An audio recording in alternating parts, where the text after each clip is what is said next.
Okay, guys, so here is the detailed derivation of the solution to the mass diffusion problem for semi-infinite slabs. So it's a one-dimensional semi-infinite slab. That means that this is large enough. Typically, remember the rule is if the change is less than 1% of the initial concentration at the bottom of the piece, that you can treat this piece as if it's a semi-infinite slab. It's a to infinity, basically. And if we only consider diffusion cases without taking into account convective mass transfer, our overall mass transfer equation is this guy here. And so it's similar to the differential equation that we have in the heat transport cases, but the boundary conditions are different, the geometry is different, so solution will be different.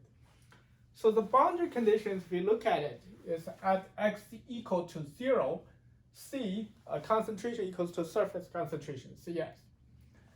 At x equals to infinity, C equals to C0, which is the initial concentration. Certainly, if S goes to infinity, this is infinitely large, right? So the concentration down here will be the initial concentration. And the initial condition certainly is at time equals to 0, C equal to C0 for all x that is larger than 0, because we're counting x starting from here down. This will be the positive x direction. So for all x larger than 0 at t equal to 0, your concentration is the initial concentration.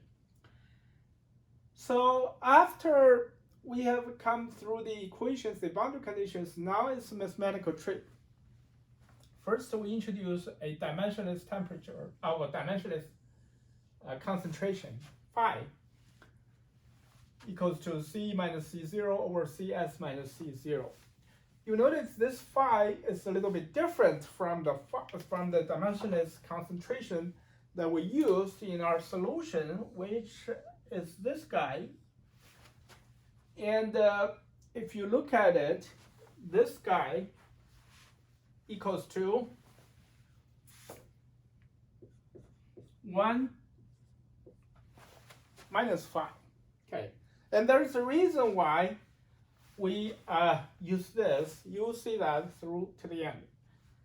And the most important trick is not that, and not the dimensionless concentration.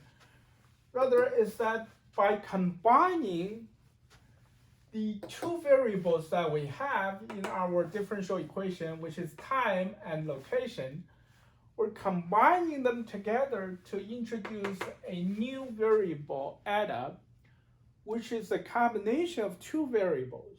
Okay, and the reason why that we're doing this is because after you introduce phi and eta, we expect phi is a function of eta only. So we are changing a two-variable function into a one-variable function, which essentially will lead to the partial differential equation here into an ordinary differential equation, and that is this guy here. Ordinary differential equations has only one variable. We can directly solve it through integration.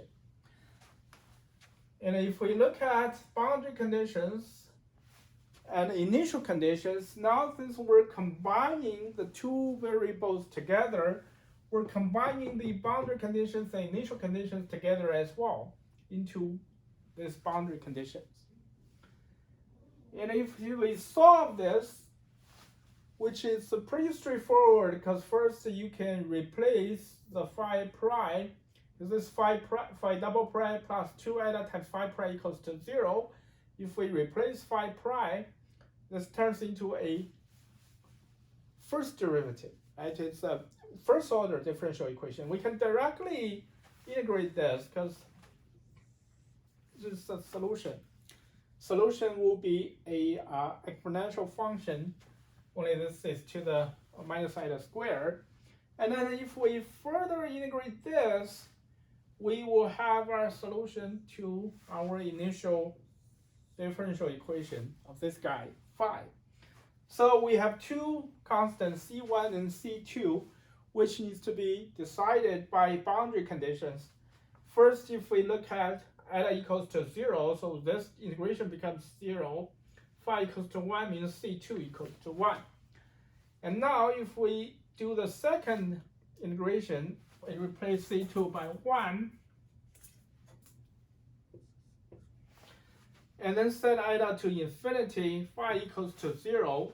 So C1 equals to 1 minus equals to this guy here. The inverse, if you, this 1 goes to this side because phi equals to 0, so minus 1. So it's minus 1 over this integration going from 0 to infinity, going from 0 to infinity.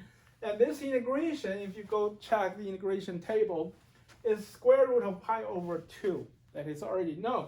So C2 is this, coming from here. So now we have both C1 and C2. So now our phi is this guy here. And it's 1 minus this. And this, my friend, is the arrow function. 2 over square root of pi integration over 0 to eta e to the minus eta squared d eta. This is the arrow function with eta as the variable. So this phi equals to 1 minus arrow function, which means the dimensionless concentration, if we define it this way, that equals to arrow function eta. And this is the solution that we have, because the eta is this. If you look, you go check the solution that we posted for semi-infinite slab. And it's this guy, this is the solution. The dimensionless concentration equals to arrow function of eta. And for any combination of x and t, you can calculate eta, and you can evaluate the arrow function, which you can do by Google arrow function calculator. Then you can evaluate the arrow function, and that will allow you to calculate the dimensionless concentration, which will lead to a calculation of the concentration itself.